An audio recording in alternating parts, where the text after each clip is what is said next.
पावसाळा सुरू झाला की रोज एकच प्रश्न पडतो ना, की आज भाजी कोणती करायची? बाजारात गेलं तर ताज्या भाज्या मिळतील असं नाही.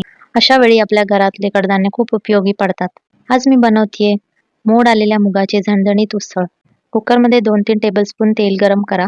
त्यात अर्धा चमचा जिरा आणि अर्धा चमचा मोहरी घालून ते दोन्ही छान तडतडले की त्यामध्ये आपण बारीक चिरलेला कांदा घालून मध्यम आचेवर परतून घेऊ.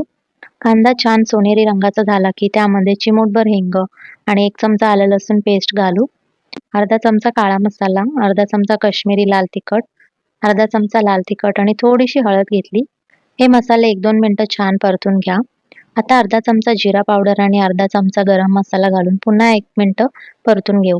आता त्यामध्ये चिरलेले टोमॅटो आणि चवीनुसार मीठ घालू. मीठ घातल्यावर टोमॅटो पटकन मऊ होतात. मसाल्यातून तेल सुटेपर्यंत परतल्यावरच उसळीचा खरा स्वाद येतो. बघा किती सुंदर रंग आला आहे. आता यामध्ये मोड आलेले मूग घालूया.